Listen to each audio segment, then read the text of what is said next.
नमस्कार साथियों, आज हम लोग बात करने वाले हैं E20 फ्यूल के बारे में, जो कि आजकल काफी चर्चाओं में बना हुआ है। काफी सारे वीडियो सोशल मीडिया पर वायरल हो रहे हैं। एथेनॉल को लेकर नितिन गडकरी जी का अपना बयान आए दिन मीडिया में चर्चा में बना रहता है, लोगों का उन पर आरोप रहता है। सरकार का इस पे क्या कहना है, सुप्रीम कोर्ट का इस पे रुख क्या है, और हाल ही में सुप्रीम कोर्ट में केस के दौरान जो भारत के अटॉर्नी जनरल हैं, उन्होंने एथेनॉल को लेकर क्या बोला है और आखिरकार एथेनॉल का इतिहास क्या है, आज हम लोग डिस्कस करने वाले हैं इन सभी विषयों पर। दोस्तों, बता दें कि एथेनॉल जैसे पेट्रोल, डीजल, केरोसिन, सीएनजी, ये वाहनों और इंजनों को रन करने के लिए, फ्यूल के लिए इस्तेमाल किया जाता है। वैसे ही एथेनॉल को भी हम लोग वाहन के आवागमन में इंजन को रन करने के लिए एक फ्यूल के तौर पर इस्तेमाल करते हैं। इसको हम लोग एथेनॉल फ्यूल भी बोलते हैं। एथेनॉल एक तरह से एथिल अल्कोहल होता है, जिसको प्रोसेस करने के बाद उससे हम लोग फ्यूल के तरह से इस्तेमाल कर सकते हैं। दोस्तों, इसको लेकर तमाम तरह के यह वीडियो वायरल हो रहा है कि ये गन्ना का जूस है, इस पे चींटी लगी हुई दिखाया गया है कई सारे वाहनों के ऊपर, जो वीडियो सोशल मीडिया पर काफी तेज से वायरल हो रहा है। कई सारा वीडियो ऐसे आया है जिन्होंने बोतल में E20 फ्यूल को भर के और उसको थोड़ी देर के बाद ये दिखा रहे हैं कि जो फ्यूल है ऊपर चला जा रहा है और जो उसमें पानी मिला हुआ है वो नीचे आके बैठ जा रहा है। दोस्तों, आपको बता दें कि एथेनॉल पूर्णतः फ्यूल है, उससे इंजन को रन कराया जा सकता है। उसमें पानी हो सकता है, लेकिन इतना पानी नहीं है कि वो फ्यूल ऊपर जा सकता है और पानी नीचे बैठ सकता है, जबकि एथेनॉल पेट्रोल में पूर्णतः घुलनशील है, वो अलग हो ही नहीं सकता।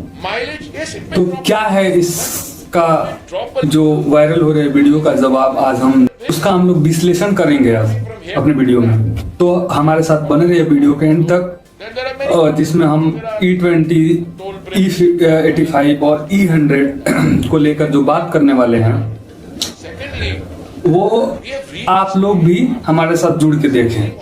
तो आइए शुरू करते हैं इस वीडियो को। दोस्तों, एथेनॉल जो है वह एक तरह से फ्यूल ही है, जिसको हम लोग शुगर फैक्ट्री से प्रोसेस करने के बाद उसको हम लोग फ्यूल की तरह इस्तेमाल कर सकते हैं। दोस्तों, इसका इतिहास क्या है वो हम लोग आज चर्चा करने वाले हैं कि आखिर यह थिंक आया कहां से कि हम एथेनॉल को एज अ फ्यूल यूज कर सकते हैं। तो हम लोग बात करेंगे इसके इतिहास की। तो सबसे पहले यह चर्चा आएगा ब्राजील से। ब्राजील में 1919 में यह चर्चा विषय में आया कि एथेनॉल को हम लोग फ्यूल की तरह से यूज कर सकते हैं, जबकि उन्होंने बड़े व्यापक पैमाने पर इसका यूज करने के बारे में नहीं सोचा था। उन्होंने 1919 की सोच को 1943 तक 1 या आधा % के आसपास फ्यूल में मिला के यूज करना चालू कर दिया था। उसके बाद 1956 में उन्होंने इससे बढ़ाया और 2 से 4% के तौर पे चलाया।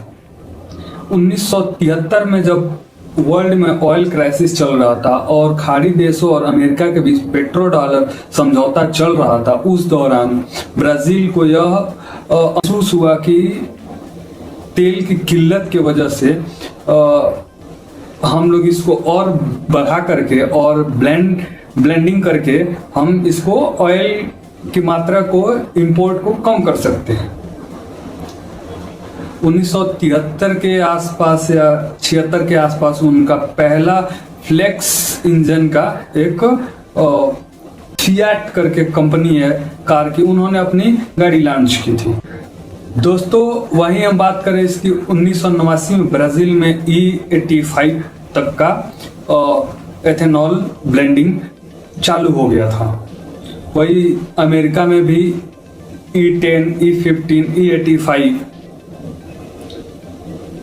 एथेनॉल ब्लेंडिंग ऑयल मिलता है, लेकिन वहां पे क्या है कि लोगों के पास ऑप्शंस हैं कि उनके गाड़ियों में कौन सा फ्यूल उन्हें डलवाना है, E10, E85 या E20। वैसे ही जर्मनी, इंडोनेशिया, थाईलैंड, ऐसे बहुत सारे देश है जहां पे यूज हो रहा है।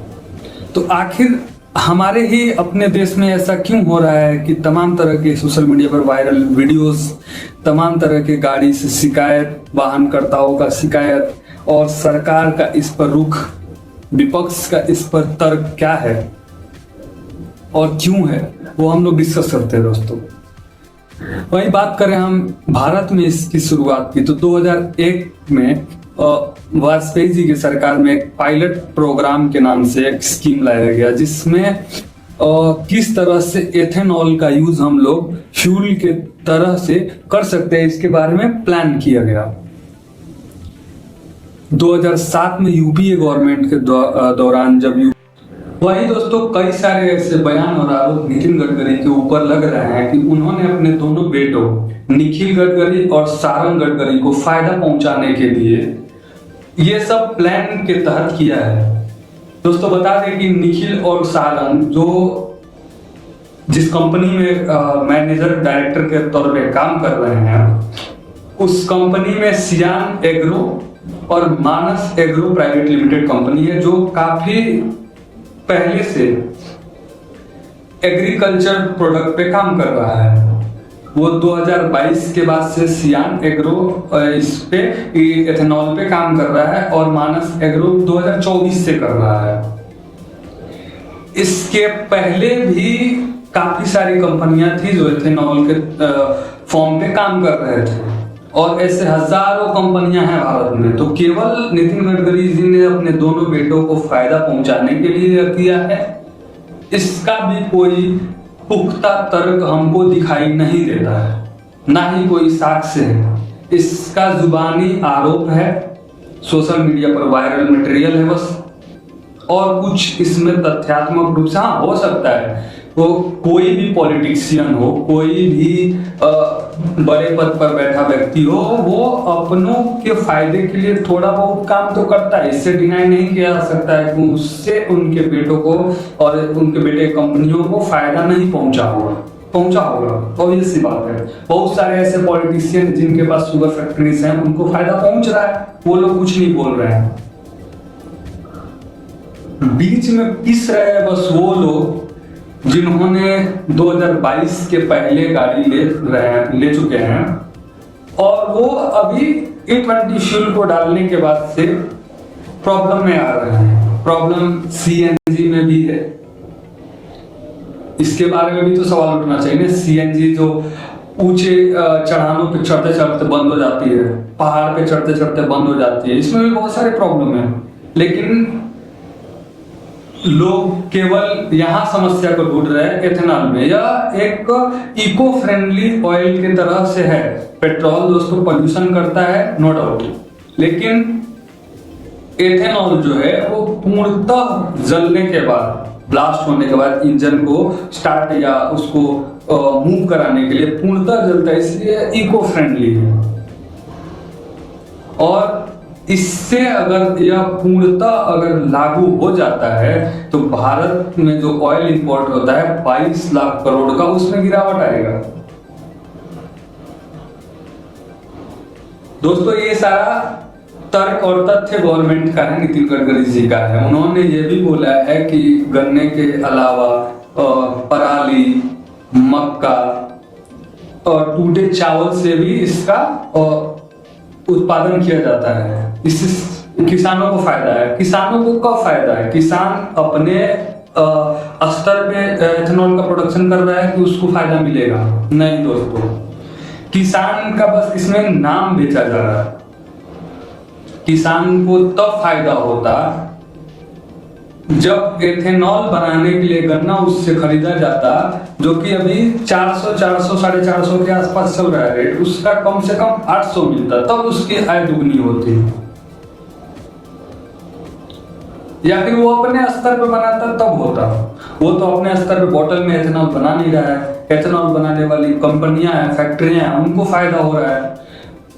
तीसरा चीज यह है कि एथेनॉल मिलाने के बाद सरकार बोल रही है कि इसका दाम सस्ता होगा, लेकिन पेट्रोल तो अभी भी 100 रुपए के ऊपर ही है।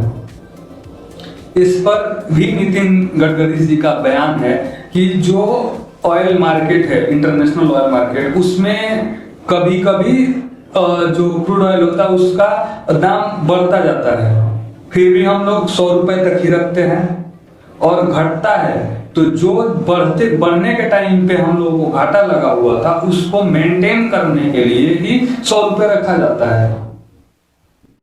एक बेस प्राइस के तौर पे काम करता है।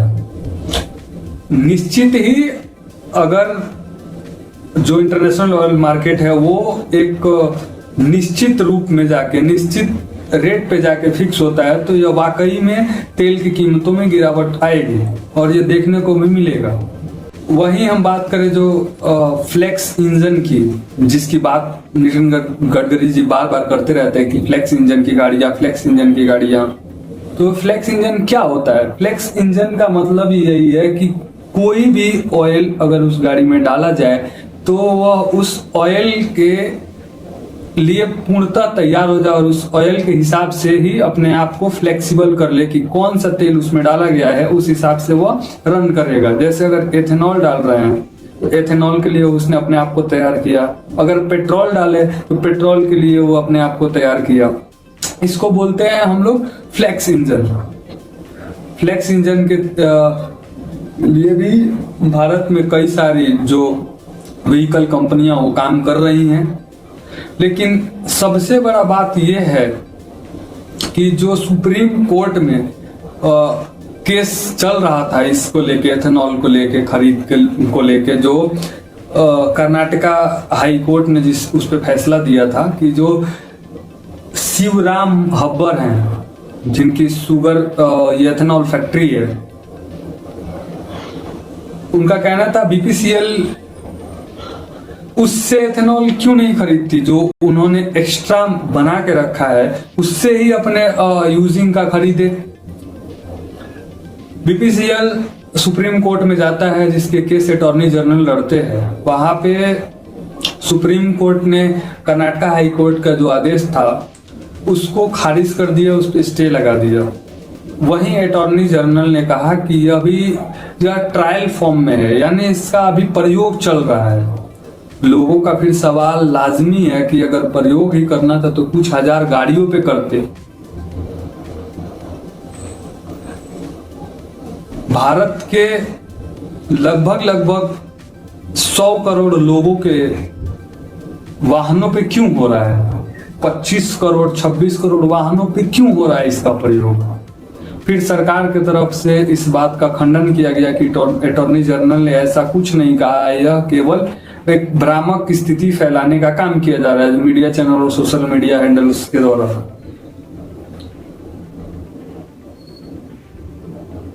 तो दोस्तों ये था आज का जो टॉपिक था उसका विश्लेषण। वीडियो आपको कैसा लगा, आपका इस पर क्या राय है और क्या